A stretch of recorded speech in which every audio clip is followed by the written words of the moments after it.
Good afternoon, everyone. Welcome to the City of Alameda Mayor's Town Hall. I'm Sarah Henry, the city's Public Information Officer. Joining us today is NBC Bay Area meteorologist Rob Maeda, Air District spokesperson Juan Romero, Captain Sharon Oliver with the Alameda Fire Department, and CERT volunteer Janet Wiseman. Please note, all participants have been muted. To submit a question for the mayor or for our speakers, please use the chat feature. All of our town halls are recorded and are available on the city's website and our YouTube channel. I'd now like to turn today's town hall over to Mayor Marilyn Ezzy Ashcraft. Thank you, everyone, for joining us today. We are broadcasting a little later today because at noon today, between 11:30 and 1, we were in a very interesting Alameda Chamber of Commerce economic forecast luncheon, and so we didn't want to upstage them, but it's nice to see so many of you joining us today. So this topic, when Sarah and I were planning this particular town hall, it was just after we'd been through some pretty major detrimental air quality events because of fires that were burning all around the Bay Area to the north, well, even farther north in Oregon and Washington and to the south.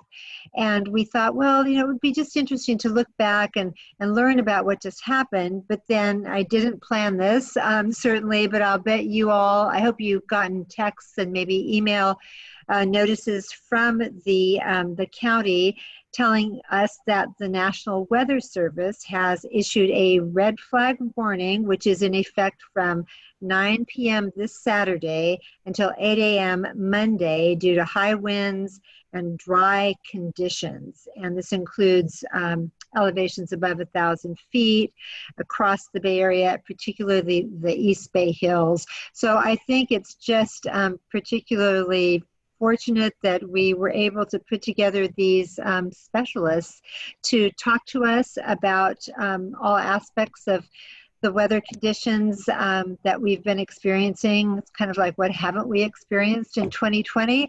And to answer your questions. So I am going to hop around with our different speakers, but first let's hear from our meteorologist, Robert Maeda. Please, I'm going to call you Rob. Just tell us what to expect, what you're seeing, and give us your perspective on this crazy weather. Yeah, this year has really thrown everything at us, right? 2020, I think going back to, was it August 16th and 17th, we had the lightning spark fires.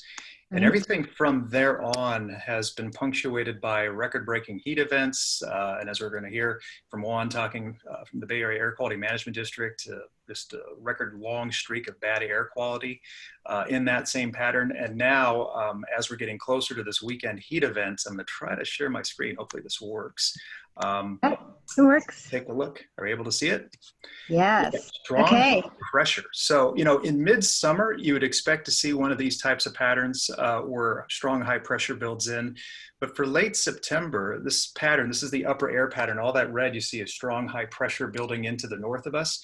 So that's what's going to set off the offshore wind event, we think, picking up late Saturday. And Rob, let me just stop and ask a real layperson's question. Yep. So the strong high pressure, what is it? That's a region of air, whereas low pressure is like storms and that brings us rain. Strong high pressure is a region of sinking, warm, dry air aloft. So it just keeps the storms away, but it also has the ability to dry the air out. And as a strong high pressure, like you're seeing there in that animation, builds over the West Coast, usually as it transitions on top of Northern California, this is the time of year we get those Diablo winds, the strong gusty offshore. So usually if one area of low pressure moves out, strong high pressure builds in. This is the pattern we start to see. So on the topic of those winds, here's a look at some of the winds up at about 2,500 feet. I want you to focus on the orange. What you're seeing there is a wind turning out of the north. So watch how these winds right there start firing up over the North Bay, the Diablo Range, parts of the East Bay too. That's the peak of that looks to be Sunday morning into early Monday, which, as you mentioned, that's what the red flag warning is addressing. It's addressing these dry, gusty winds, which will pick up from 9 o'clock Saturday through about 8 a.m. Monday. So the wind is something we'll see, like you mentioned, mainly for elevations above 1,000 feet, but it's going to really dry out the air. The brown you see on this map, Normally you'd see green and blue, high humidity numbers, maybe some fog in the morning, but when those north winds pick up, notice here as we head into Sunday morning, things are actually trending drier before sunrise. So it's a real indicator for us that we're going to see dry, gusty offshore winds. And don't be surprised, at some point during the weekend, we may see heat advisories issued for some of the valleys because our high temperatures, that brown you see there, I realize the numbers are tiny, but those are temperatures between 95 and 105. And then now Monday and Tuesday is probably the peak of it. Most of the valleys over 100 degrees. And what we're looking at is, how does this relate to typical late season heat spells? But for regions to be as much as 20 degrees hotter than average is about a 1 in every 30-year event. So just bookend that to everything else we've really seen so far this year. So yeah, red flag warnings, power safety, power shutoffs, that's obviously the headline we're talking about now. But I think maybe people may be surprised by just how hot, the temperatures are going to get. And I'm just wrapping up here on fire danger. Some of the outlooks, from the last 2 weeks to 6 weeks, we've seen this excessive drying across Northern California and the rest of California, really brought on by the really strong heat waves. Record-breaking heat waves took our already expanding drought and really dried out the fuels even more. And just looking at San Jose State's data for dry brush, live and dead fuel moistures, everything essentially since late spring has been below the low, which is the red line. The blue lines you see there, those are the real-time sampling. So you'll see that for most of the time since late April, we've been below the record or the low end of the dry scale.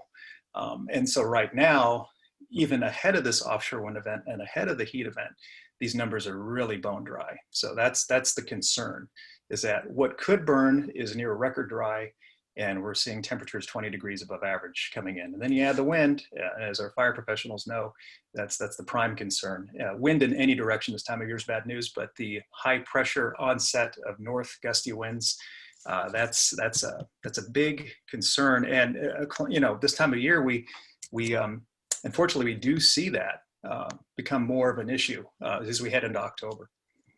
So let's hear from our fire expert, Captain Sharon Oliver of the Alameda Fire Department. First, Sharon, have all of our crews returned from fighting the various fires around the state?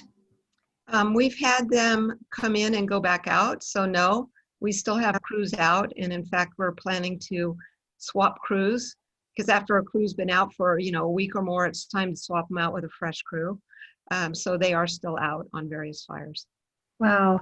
And what kind of advice do you have for our residents in terms of fire safety, things that they should be particularly mindful of? I know we don't live in a forest and we're not in the hills, but nonetheless, we need to be smart. What advice do you have?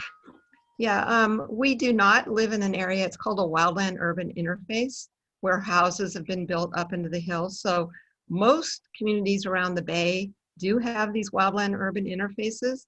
Alameda does not, so being an island community, we don't. However, we can be impacted by wildfires.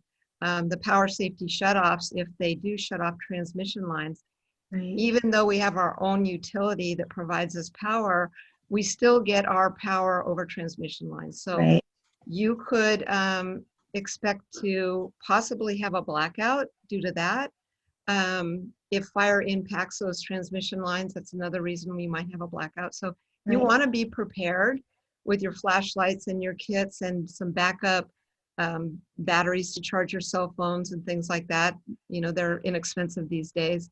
So you want to just be generally prepared. And probably our biggest risk is losing power. The other thing is when there's high temperatures, sometimes they do rolling blackouts or brownouts across the state, which we are not in control of. That's another group that makes those decisions. So, and it's even above PG&E. So right, it's always a good idea to have, what you need on hand to make it through those kind of blackouts. Thanks for that reminder. And one of the things that we can all do in terms of just easing up the pressure on the grid is be smart, be conservative about your use of major appliances. Mm-hmm. And I think that because it is the California Independent System Operator that just determines when the grid is is getting close to being overloaded. So Sarah, what are those magic hours? We're not supposed to run major appliances, your washing machine, your dishwasher, the stove between 3 and 10. 3 and 3 10 p.m. p.m. and 10. So yeah, just don't do it, because the less impact we put on the grid, the more we can all help ease the pressure. But as Sharon was saying, if PG&E needs to shut off power to transmission lines so that they don't spark fires in other areas, they will do what they have to do.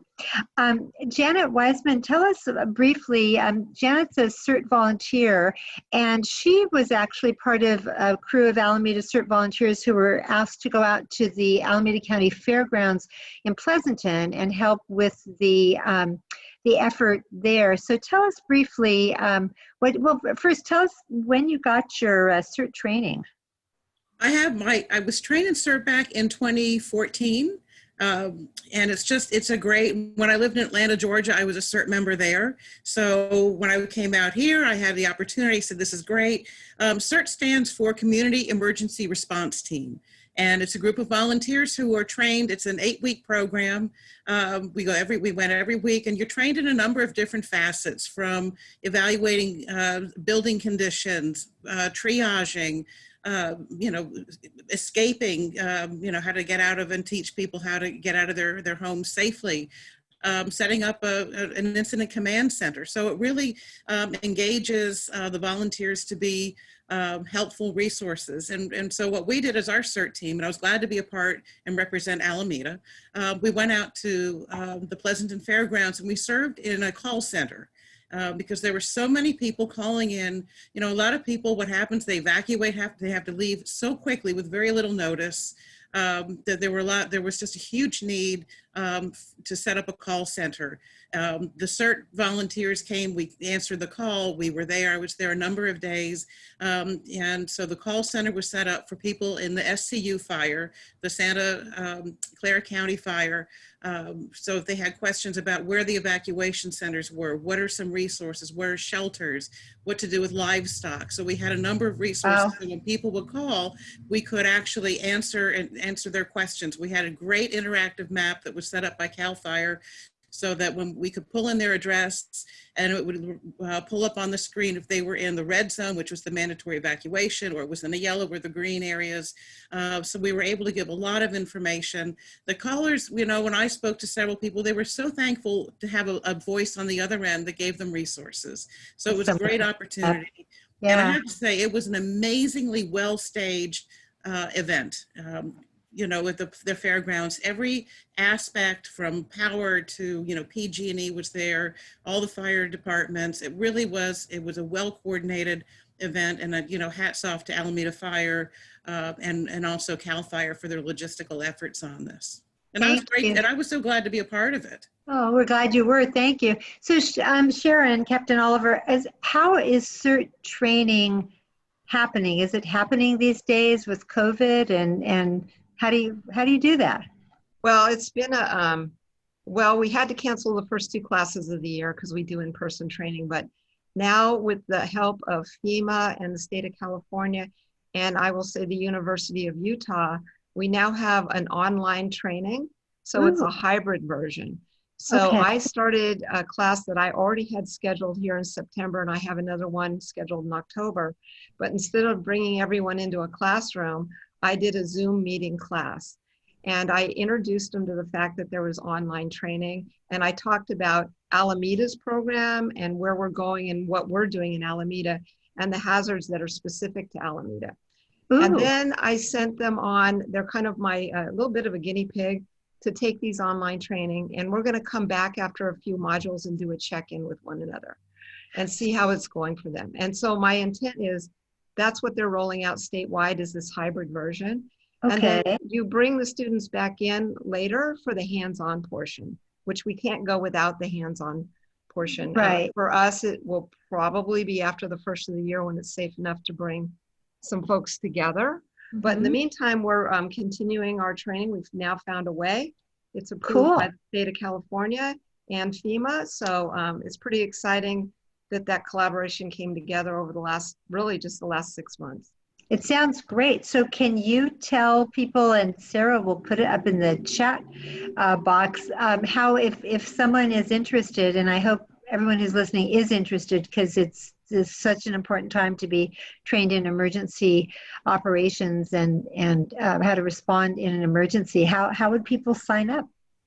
Well, the next class was scheduled for the first week of October. The date is escaping me, but I think it's Okay.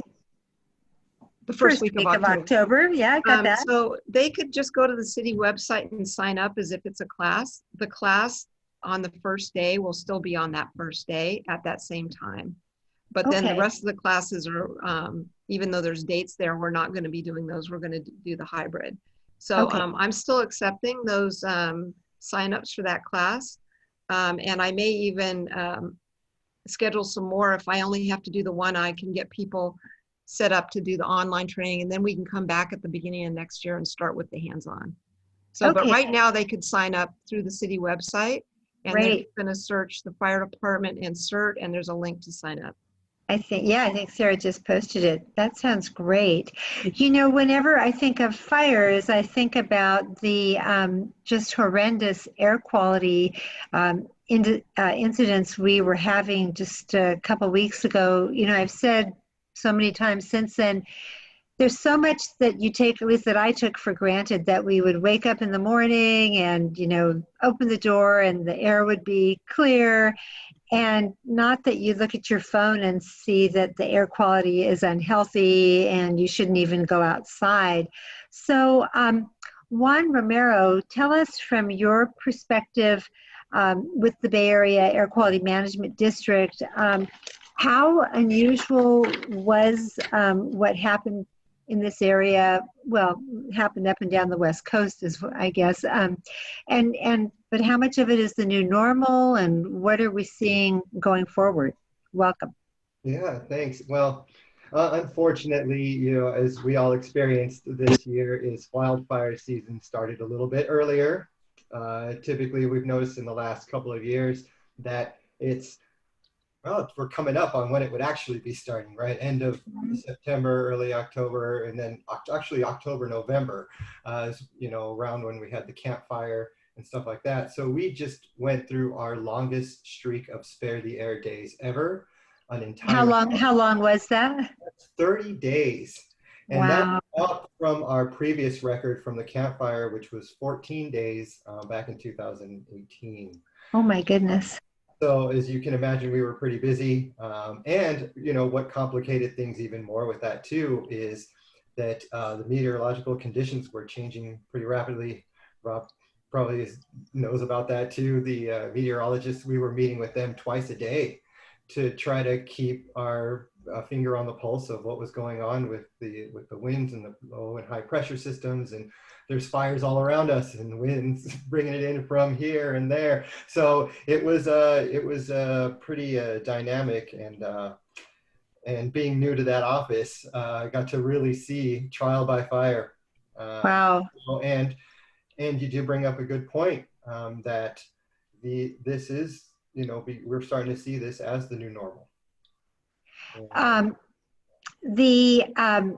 And what do we know? I guess I should ask Rob. Actually, before I go to my next question, we normally also stream this live on Facebook Live, but Facebook's given us a little grief today and not letting us in. And so if anybody, and Sarah, maybe can you put that word out on Facebook so people know to tune in here? And otherwise, this recording will also be posted on our YouTube channel. So that information will be in the city's website, or Sarah will even put it in the chat box before we're all done. But Rob, what are you seeing in terms of the potential for another set of circumstances like we saw with the fires burning in Oregon and I guess even Washington State, and as well as parts of Northern California that had such an impact on our air quality? What are you seeing in the future? Yeah, that was a particularly nasty setup, probably threefold. The fact you had the expanding drought across much of the West, more so than last year.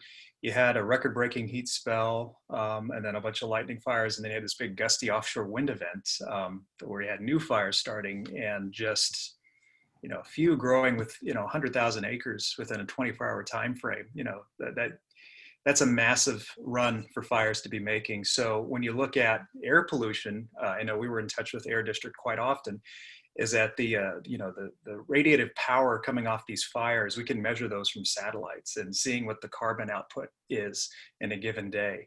And so it was just record volumes.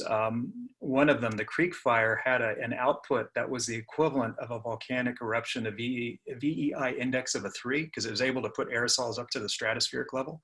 Wow. And we were able to track that around the Northern Hemisphere. I mean, once it gets into the upper level winds, it moves off.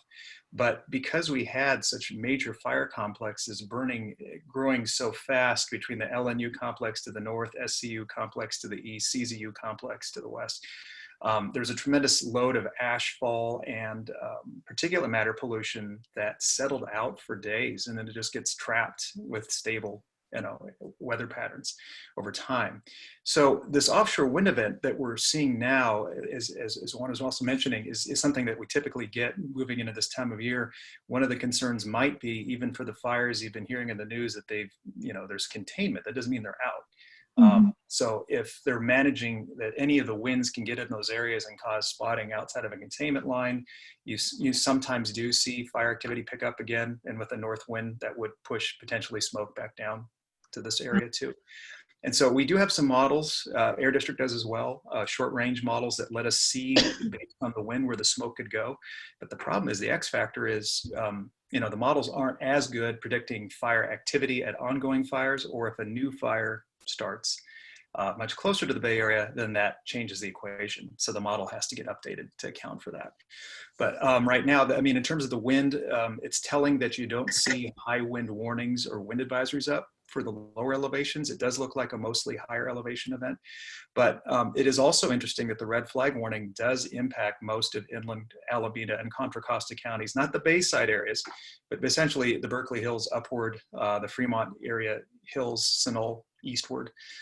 So that's a little different. I think the previous red flag warning are mostly just for the hills above 1,000 feet, but in this particular edition, it does include the Tri-Valley and other communities too, under that red flag warning. So that may change the equation on how the power shutoffs might be done too.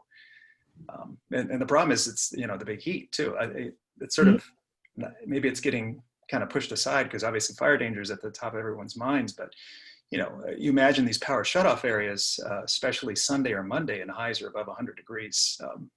Having some cooling options, how do we, in this COVID-19 era, right? How do we recommend folks try to stay cool if they're in a zone that potentially doesn't have power? Right. We, in Alameda, when we were having the very poor air quality events, we opened our main library, which has special, is equipped with HEPA filters, and made it available for people who just maybe, for our unsheltered population who couldn't go inside, and also for people who maybe had drafty apartments or homes that really didn't keep the poor air out. I think that we, and Sharon or Sarah can remind me, I don't think we activate it for heat relief until the temperatures get, into the 90s. And Sharon, you can unmute, I think. Yeah.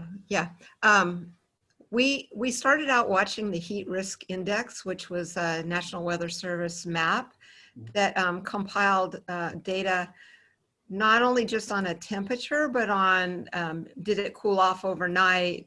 How many days has it been hot? Because that causes people to have more difficulty in staying cool if it doesn't cool off overnight, or it goes on for days and days.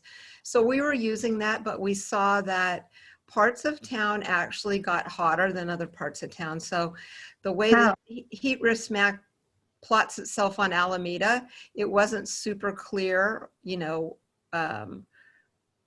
temperature. So we had it that we would open cooling centers when it got to the red zone, but we've made a little change, and we've picked a temperature of 88 degrees. Oh, okay. As you know, Mayor Ashcraft, when it's 82 degrees, that's a little hot for Alameda.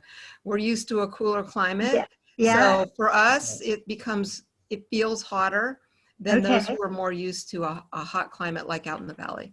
So Yeah. we have opened for cooling, as well as using that same library for clean air, because they actually have filters that they were able to put on, Yeah. which is fairly unique to our city.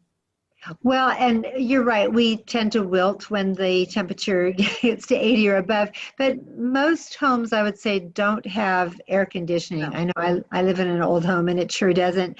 And but I do see on the forecast that come Sunday and Monday, it's predicted to be in the 90s here and the high 80s Tuesday. So we may be needing that. Um, and so Juan, are you, I guess maybe between Juan and Rob, should we anticipate some more of these poor air quality days in the coming up with the heat? Or I guess there's so many unknowns because we don't know what the fires are doing. But and then I guess, does it also have to do with, I've added Portland, Oregon to my phone because I felt so bad when their air quality index was over 500. And so it's great to see that they've had some rain lately, but it's one of those things where I think we learn that we're all so interdependent and interrelated with, things are happening here that we really have no control over. But what are you seeing? Too early to tell. Go ahead, Juan. Yeah. The risk is with the increased temperatures is increased levels of ozone, and that's always a risk. And of course, like Rob was talking about earlier, the winds, depending on what happens there, we can see the impacts from the smoke coming in from the north. So it's it remains to be seen, I think.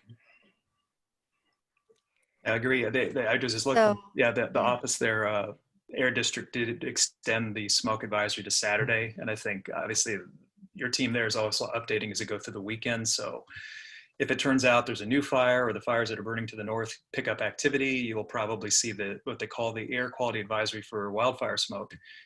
That could get extended too. I think that seems pretty reasonable based on the upper air, the wind pattern. Yeah, they did extend it through. And one through tomorrow, you said? Tomorrow, yeah. And one, remind us all the things that people should and shouldn't do when a Spare the Air Day is declared. Oh yeah, so Spare the Air Days, it's funny how they've changed too in the last couple of years. We've been seeing, typically a Spare the Air Day during the summer was a little bit different than during the winter. In the summer, we would advise people to, not drive alone in your car to work, things like that. And in the winter, it was more around the impacts of wood smoke. We have 1.7 million fireplaces in the Bay Area, so that is the largest contributor of pollution during the winter. However, as we're talking about here, things have changed a lot, right? So now we're talking about these wildfire events, and so now they've made it so a Spare the Air Day during the summer can also have a burn ban attached to it, which means, that not that you necessarily would, but some people may not know that it is illegal to burn wood in your fireplace during a Spare the Air burn ban any time of the year now, to help kind of mitigate some of these new issues that we're dealing with. So what about a barbecue? Yeah, a lot of people call and ask about barbecues. It is not it's not illegal to use your barbecue during a Spare the Air Day because it's cooking. Sometimes it's the rule stops short of that. However, we don't advise it. We ask people to kind of curtail these kinds of activities like using the lawnmowers, leaf blowing, but there is no the rule does not specifically prohibit that. So be smart and use good common sense. Rob, you were at just entered a link to tell us what this is. Yeah, those links, Air District, I know that their team there kind of said, oh, by the way, we got all this, this good data that's up regionally around the Bay Area. It kind of, one could probably talk about the clutter of using some certain apps that sometimes overestimate, what the air pollution might be. But these sites are regulated and monitored. They're, we know the quality is good on the data. So what's neat about it is you click that link and it can show you, based on different types of air pollution, you can look at particulate matter pollution, or if it's a ground level ozone or something else going on, that site. And there's another fire.airnow.gov that's pretty helpful because it also shows a regional map with different data networks, the local air district data and the low cost, technically weather app data that gets run through a correction factor. So it's a little more usable when it's live there. But that's been very helpful. Just looking at, changes in air quality with a subtle fluctuation in the sea breeze when it picks up in the evening. Sometimes San Francisco and over towards Alameda, the air quality is really bad in the morning when the aversion's strong and before the winds get going. And then by mid to late afternoon, if the sea breeze picks up, you can maybe go outside and you can see that shift occur on these maps. I found those pretty helpful. So that, the Air District team brought them to my attention. So they're my go-to now. Thanks for sharing that. Yeah, it's been one of the frustrations of many among many of dealing with this COVID-19 pandemic, because we are asking people to curtail a lot of their activities and not to go and gather in, like having big picnics in the park or something, just with your family and wearing your masks and all that. But people still need to get out and get fresh air and exercise. But then we had those days when we didn't even want you going outside. So this is good to know. You can check an app and find that out. So Sharon, tell us a little bit more about, so you're going to get, I know a lot of folks who want to sign up and take your CERT training. What kinds of things will they be learning in is it 8 weeks, or how does this work when some of it is virtual? Just unmute. So, Sarah, do you need to unmute, Sharon? Sorry, I muted as I have a work from home partner. Could you just repeat that question? I'm sorry. So I was saying, so you're going to get lots of signups, I'm sure, for people who want to be well prepared and be CERT trained. What kinds of things should they expect to learn? You have different subject matter areas that you cover? Yeah, and this is a nationwide program, so the curriculum is fairly similar across the country. There's a little, subtle differences in the way programs are run. The state of California also includes triage, which is sorting patients if you have a multi-casualty incident. But you also learn about fire extinguishers, you learn basic first aid, you learn some search and rescue, you get to use some tools and equipment such as cribbing for lifting heavy objects.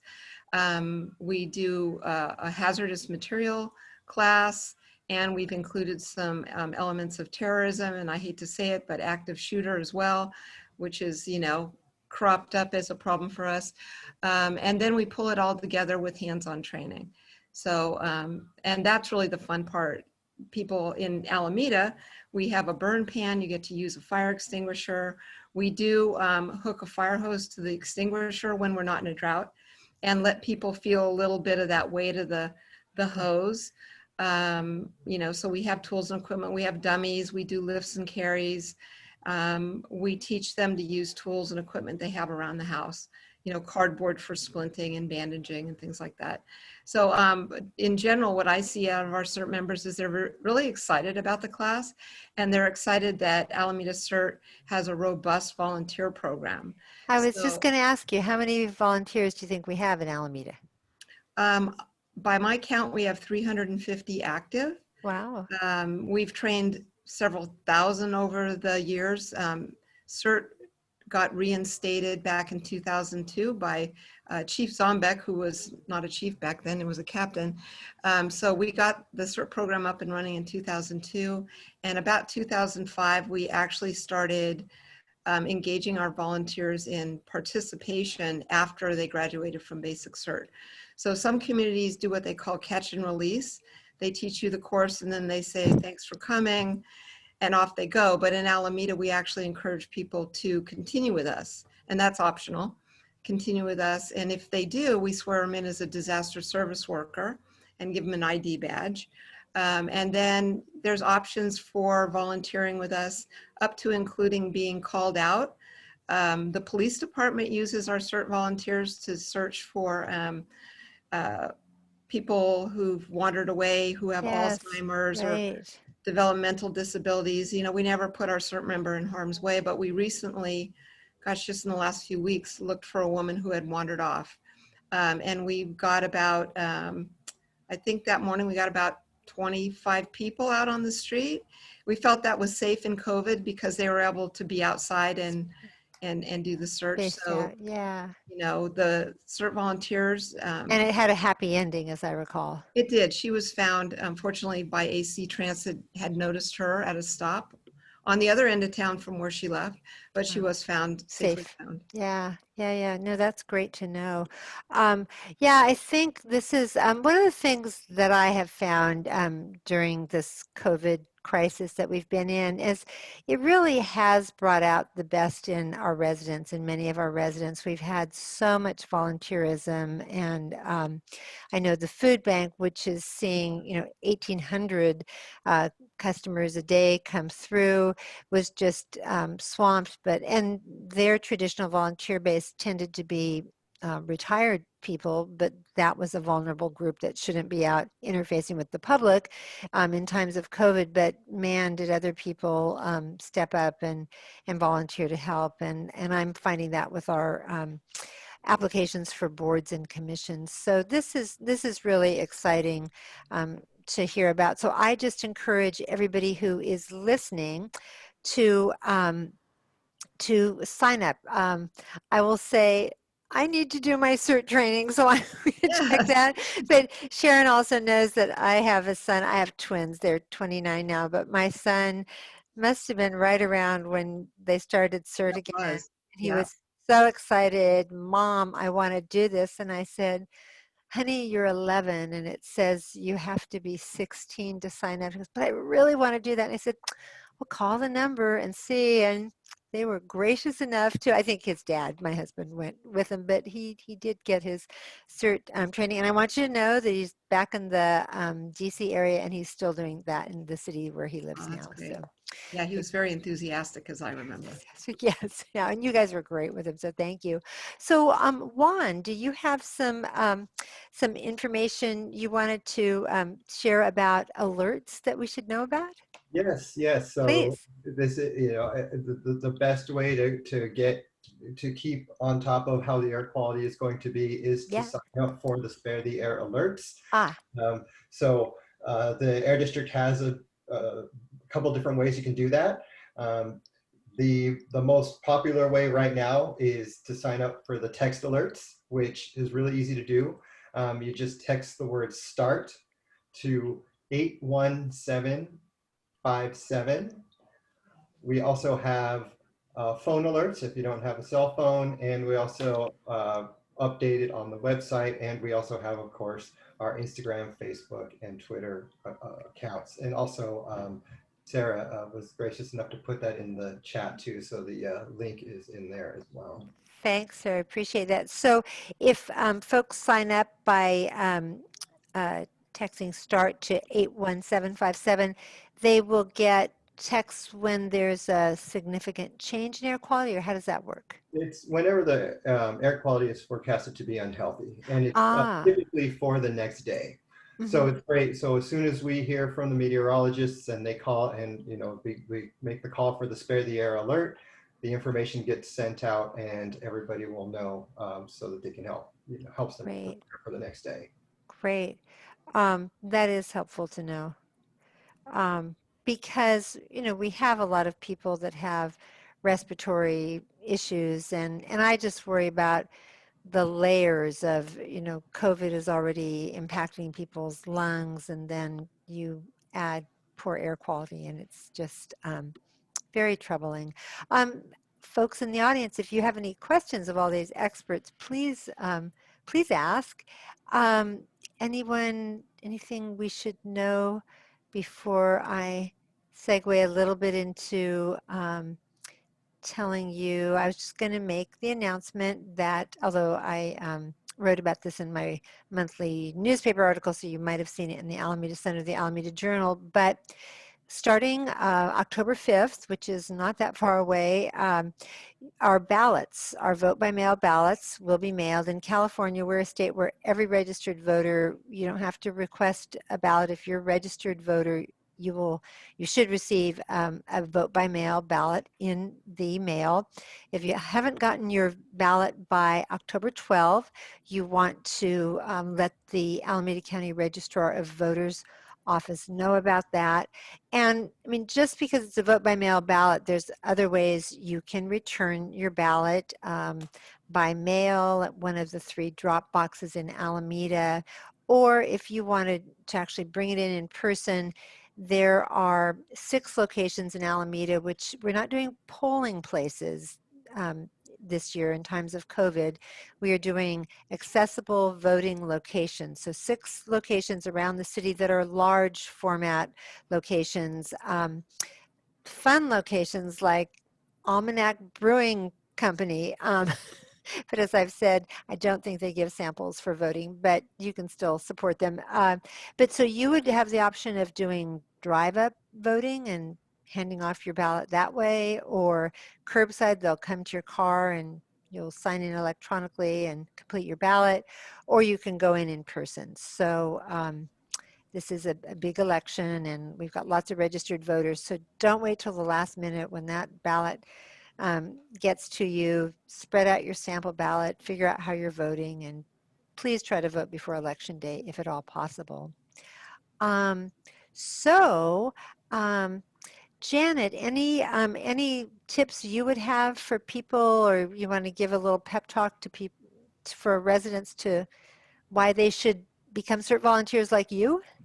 It's a wonderful opportunity. I mean, the training it covers so many different topics, but the nice thing is that you get to know your neighbors.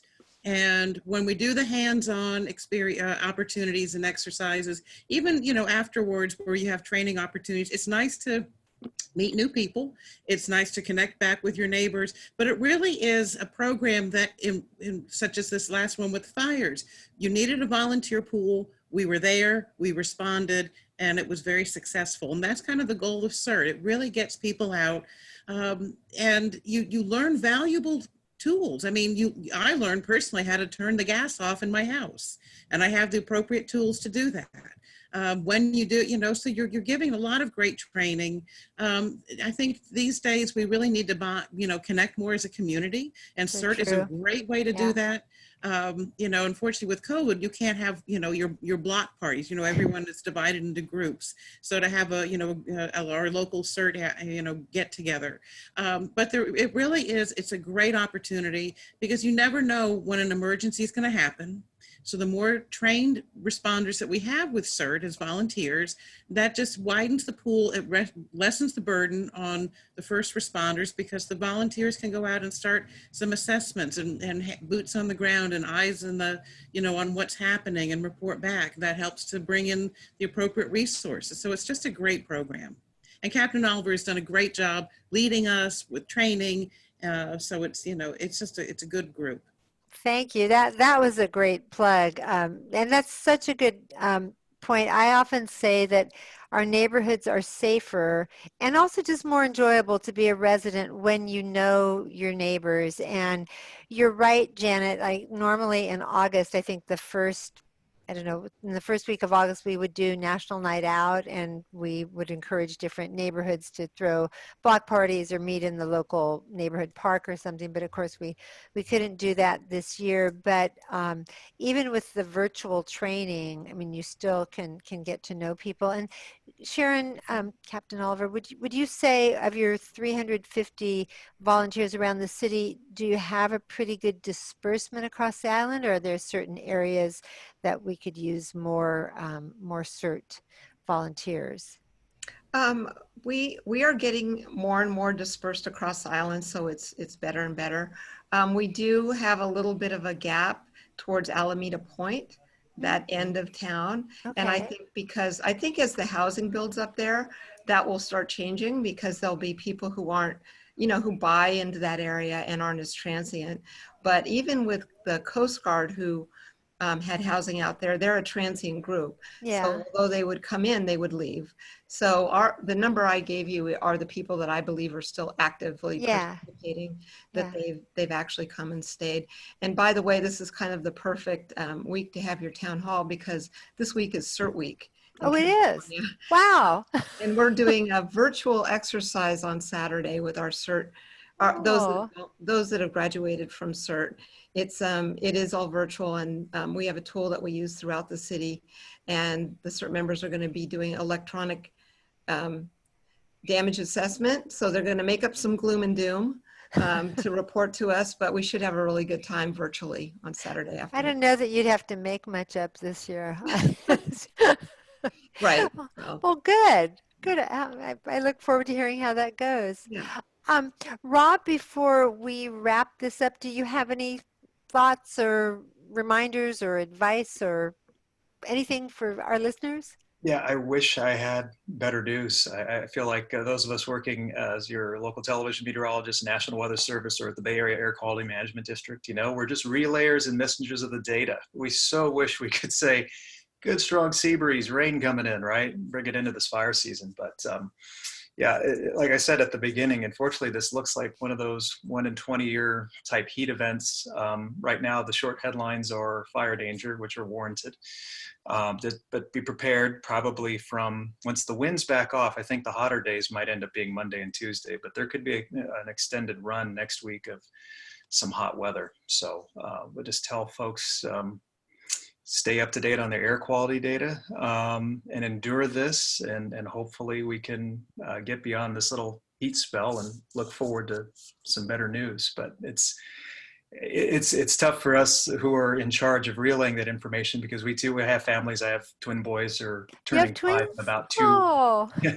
And so they've been online schooling right at home. And, oh my goodness. When they see friends they recognize from the school they used to be at, where they were all meeting, a year ago, they get so excited, and now when you get closer to the birthdays and things, you realize, how it's really challenging this year in this environment. So hopefully from a weather standpoint, we're almost through the worst of it, especially if we can get through the next 4 weeks. Because what happens after the next 4 weeks? Well, October is typically, in any given year, it's normally the year where you've gone through your summer, you've hit your driest time of year. But Juan also mentioned this too, our fire season got kickstarted in spring because of the expanding drought and no rain in February. So we're just in a really bad position since, the start of summer.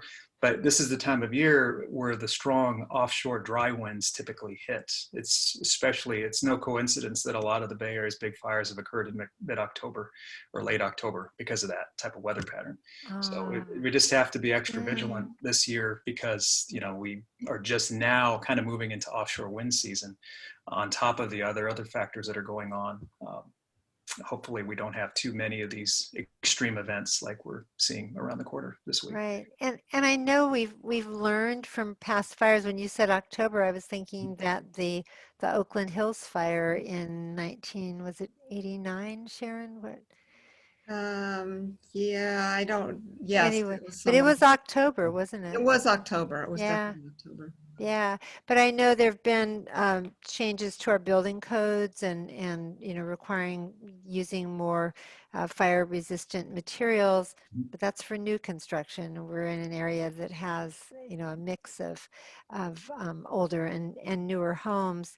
And then Sharon, there's something I always think about when I hear about, because the high winds can make it difficult for firefighting, because even using the aircraft that are trying to drop fire retardant or water or whatever, do they use drones? I mean, are there guided drones that can be dropping water and things, and they wouldn't have to worry about the visibility of smoke? Or that might come someday. Right now, I'm not familiar with any drones dropping water or retardant. They do use drones occasionally to be able to see what's going on. But in general, the public, of course, is discouraged from sending up any drones, because that stops all aircraft firefighting operations. Right. But folks try to send Yes, up no. Yes, Very please dangerous. don't do that. No, I'm thinking of something that the fire service would have. Yeah, not quite yet. Not quite In yet. fact, when you see them drop retardant, they're in large planes the size of 747s. That's how much weight that retardant carries. And water is very, very heavy on its own. It's close to 8 pounds a gallon. So you have to have some real oomph in picking that up and carrying it somewhere. So, maybe down the road that'll become a possibility. But right now, as far as I know, we don't have anything like that in the fire service. Okay, well, next time you talk to the governor, tell him that I think that's something. Not that I think California has much spare revenue these days. What about you, Juan? From an air quality perspective, is this? Well, I mean, you you see this from a certain vantage point. I don't think we Yeah. have to probably debate about climate change and all that. But what are your thoughts? Well, it's the one thing I would like to mention is that there are a few things that people can do to prepare for these events. We know we're looking at maybe some warmer temperatures coming up, and I try to get a little bit ahead of some of what if we experience more fires. A little weatherization can go a long way. Trying to identify where clean air centers are, consulting with your physician if you are in a high risk group, make a plan if you have asthma, and I mean, not everybody has the ability to do this, but if you can make a plan to leave the area when it gets really bad, do it. That will help out a lot. And maybe the library will open back up for the Clean Air Center, right? So things like that. Yeah, no, it's available. I think, well, it sounds like it might open up just for the temperature this weekend. And so we certainly put the word out on the city's website, and I think Sarah does does emails and other alerts. But I want to thank all four of you. It was fascinating listening to you, and thank you so much for taking the time to share your knowledge and your experience with us. Thank you all for what you're doing for the public and for our community. Special thanks to Janet, our CERT volunteer. You're a great role model. Yeah, and I hope that those of you who are listening were inspired and certainly more informed and more prepared. So thank you all. Thank you so much, Sarah Henry, for helping put this together every week. And stay cool this weekend. Close the curtains and the shades and things and keep the house as cool as possible and open them up again overnight, and all those things that we're learning to do to be resilient. That's one of the new words we've learned or maybe are using and overusing: resilience and pivot. But we're gonna do all of that. Anyway, thank you so much. Great to see you all. Take care. Stay safe. Wear your masks.